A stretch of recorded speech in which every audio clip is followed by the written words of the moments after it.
안녕하세요. 부자토끼입니다. 이 영상을 보러 들어오신 분들은 아마 초보분들이 많으실 거라 생각합니다. 여러분은 경매하면 어떤 이미지가 떠오르시나요? 아마 드라마에서 잘 살다가 사기당하던 사업이 망하던 해서 집에 사람들 들이닥치고 빨간 딱지 붙는 장면이 떠오르시나요? 경매당해서 세입자는 울면서 쫓겨나는 그런 장면이 생각나시나요? 이 종이 어디서 보신 적 있으시죠? 압류종이죠. 드라마에서 종종 보셨을 것 같아요. 경매를 처음 접하는 분들께서는 부동산 경매를 위험한 거다. 낙찰자는 나쁜 사람이다. 생각하실 것 같은데요. 남이 안 좋은 상황을 이용해 돈을 벌고 싶지 않다는 생각을 하셔서 경매에 관심을 갖지 않는 거라면 그 생각은 잘못된 거라고 감히 말씀드릴 수 있습니다. 우리는 자본주의 사회에서 살아가고 있죠.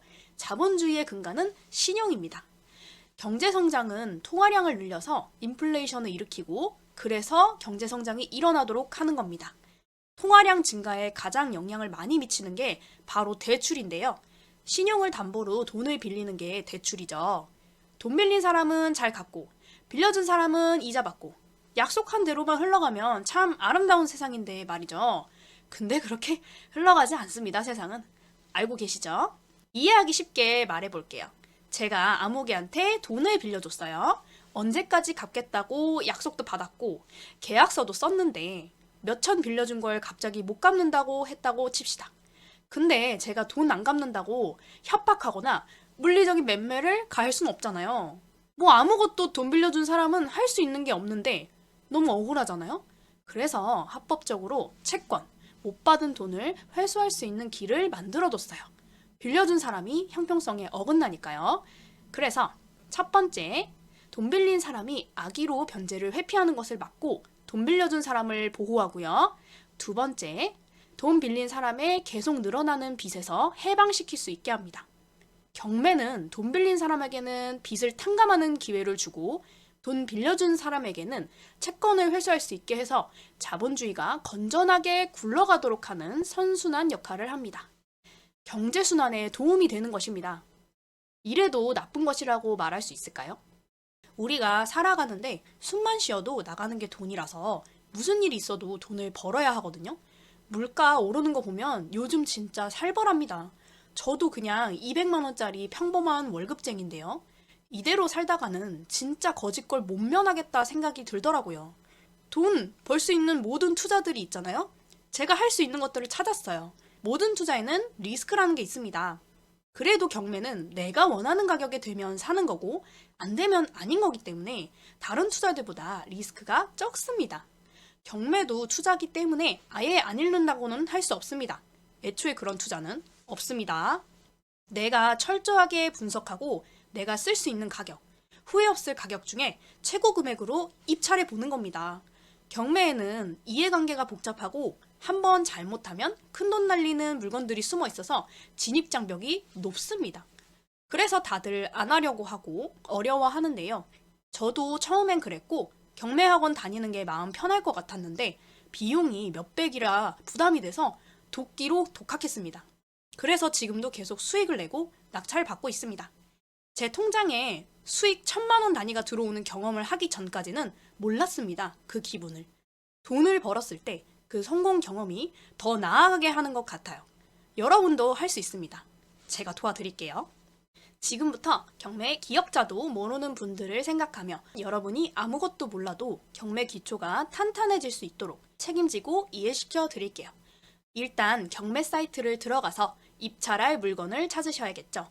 저는 옥션 이 사이트를 이용하는데 그냥 여러분 편한 대로 지지옥션이나 아무 사이트 쓰시면 됩니다. 여러분이 직접 사건 번호를 쳐서 찾거나 경매 사이트의 검색 기능, 필터를 통해서 검색할 수 있습니다. 사건 번호는 땡땡땡땡 타경 땡땡땡땡으로 이루어져 있습니다.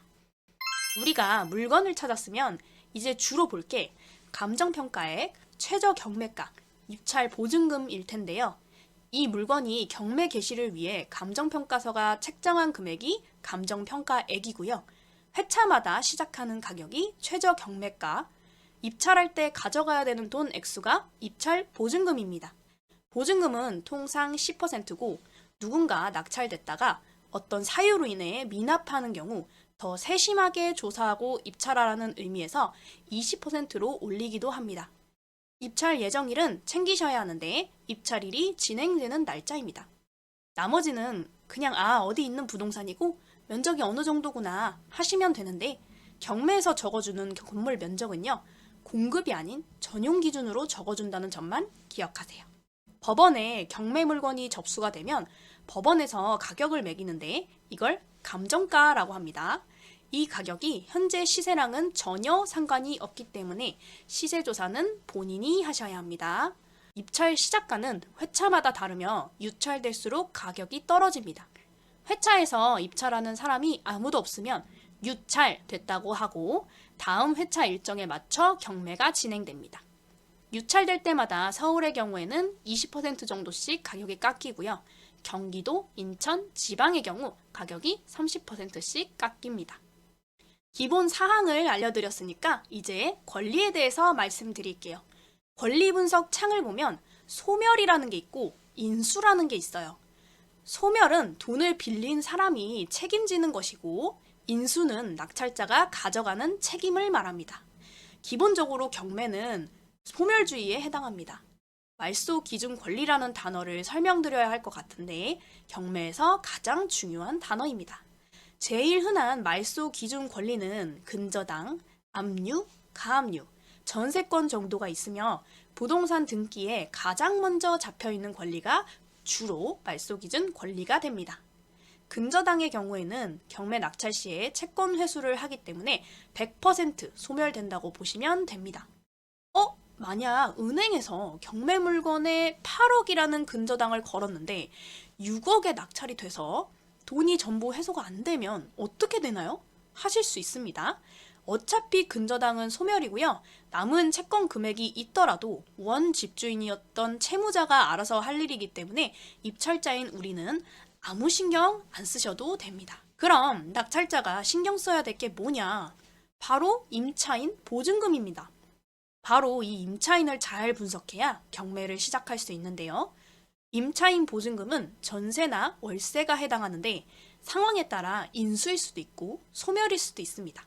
기본적으로는 아까 앞에서 말씀드렸던 말소 기준 권리 날짜보다 뒤에 전입했다면 이미 대출이 있는 걸 알고 들어온 거기 때문에 법원에서 보호해주지 않습니다. 말 그대로 소멸인 거죠. 근데 말소 기준 권리보다 빠르게 전입했다? 이건 물건에 문제가 없을 때 들어왔다는 이야기이기 때문에 법원에서 보호를 해주고 경매 낙찰자가 그 사람의 보증금을 책임져줘야 합니다. 대항력이 있다 라고 표현을 하고요. 이렇게 이미 설정되어 있는 권리를 낙찰자가 물리칠 수가 없는 새로운 주인에게 대항할 수 있는 힘이다. 즉, 대항력이라는 단어가 바로 이런 의미입니다. 대항력이 없는 경우에는 안심하셔도 좋지만 있다면 임차인의 보증금도 우리가 생각해서 입찰해야 합니다. 대항력이 있는 물건과 없는 물건의 예시를 보여드릴게요. 처음 보여드리는 물건은 대항력이 있는 물건입니다. 자, 이 물건은 2022 타경 108602 물건입니다. 경매 사이트에 들어가면 매각 물건 명세서라는 게 있어요. 경매인이라면 반드시 확인해야 할 서류입니다. 여기에는 인수해야 할 위험 사항들에 대해서 보좌관이 친절하게 적어두기 때문에 꼭 보셔야 합니다. 최선순위 설정이라는 글씨가 보이는데요. 저게 말소 기준 권리와 같은 말입니다. 저 날짜보다 임차인이 더 빨리 들어왔죠. 그래서 대항력이 있다. 우리가 인수해야 된다 라고 볼 수 있습니다. 반대로 대항력 없는 물건 보여드릴게요. 2022 타경 523425 물건이며 말소 기준 권리가 2019년 5월 10일이지만 임차인의 전입 일자는 2021년 7월 21일로 늦습니다. 이런 경우에는 대항력이 없어서 말소가 되고 낙찰자는 걱정 안 해도 되는 상황인 거죠. 하지만 저분은 돈을 날리게 되어서 안타까운 그림이지만요. 우리가 부동산을 볼 때 가장 기본이 되는 서류가 있죠. 바로 등기부 등본인데요. 인터넷 등기소에 700원 주고 열람 신청하면 누구나 볼 수 있습니다. 단 발급에는 1,000원이 필요합니다. 1번 표제부, 2번 갑구, 3번 의구라는 게 있는데 표제부는 부동산의 주소와 면적 등 기본 프로필이라고 이해하시면 되고요. 갑구는 소유권에 관한 사항, 의구에는 돈을 빌린 상황, 근저당이 적혀집니다. 등기 내용이 주저리 어렵게 써져 있어도 체육대회랑 똑같다고 생각하시면 편합니다. 그냥 등기의 날짜, 빨리 다룬 놈이 짱인 겁니다. 법원에서 경매를 진행해서 물건이 낙찰되면 그 돈을 등기 순서대로 돈을 주거든요. 그걸 배당이라고 합니다. 등기 순서 1등부터 돈을 줘서 남으면 2등, 남으면 3등 주다가 다 떨어지면 에이 이제 돈 없다, 빠이 하는 거예요. 등기부 등본에는 날짜 순으로 적혀 있지 않고요. 갑구에 먼저 쓰고 의구 순으로 권리를 쓰기 때문에 좀 뒤죽박죽인 경우가 많아요. 그래서 뒤에 적혀 있다고 날짜가 늦을 것이다 생각하시면 안 되고요. 날짜를 꼭 보셔서 비교하셔야 합니다. 대부분의 경매 사이트에서는 알아서 이 순서를 정렬해서 보여주기 때문에 크게 걱정하실 필요는 없지만 너무 믿는 습관은 지양하셨으면 좋겠습니다. 스스로 등기를 계속 보면서 익히셔야 해요. 좀 익숙해지면 나중에 등기만 봐도 이 부동산에 서려 있는 이야기도 보이게 됩니다. 중요한 부분 정리할게요. 등기부 중에서 가장 먼저 설정된 근저당, 압류, 가압류 등이 말소 기준 권리 일자가 되고 그거보다 앞에 있는 권리는 선순위, 인수해야 된다. 그거보다 뒤에 있는 건 후순위로 그냥 소멸된다. 신경 안 써도 된다입니다. 이걸 적용해서 물건 하나 보겠습니다. 초보자들이 가장 두려워하는 실수죠. 옛날 물건인데요. 매각 일정을 보면 12년 12월 5일에 누가 감정평가 금액 1억 5천만 원짜리 부동산을 1억 500이라는 용기 있는 가격을 씁니다. 아니 1억 5천짜리를 1억 500에 샀으면 괜찮은 거 아닌가요? 생각하실 수 있는데 여기서 초보자 실수가 드러납니다. 이 물건의 문제는요. 선순위 임차인이 있어요. 낙찰자가 임차인의 보증금을 물어야 되는 물건이었는데 이 사람이 전입일자도 있었고 확정일자도 있었거든요. 근데 문제는 배당 요구를 하지 않았어요. 배당 요구를 했더라면 법원에서 배당을 받았을 거라서 문제가 없었겠지만 초보자분들이 전입일자와 확정일자가 있으니까 당연히 받겠지 생각하고 착각하고 그냥 금액을 쓴 것 같습니다. 결국에는 미납을 했고요. 최종적으로 다른 분께서 14년 8월 6일에 4,620만 원 정도의 감평가 31%에 낙찰돼서 종결된 사건입니다. 여러분은 저한테 배우셨으니까 이런 피 같은 돈 1,000만 원을 그냥 날리는 일이 없으셔야겠습니다. 도움이 되셨다면 구독과 좋아요 부탁드립니다. 2강에서 뵙도록 하겠습니다. 감사합니다.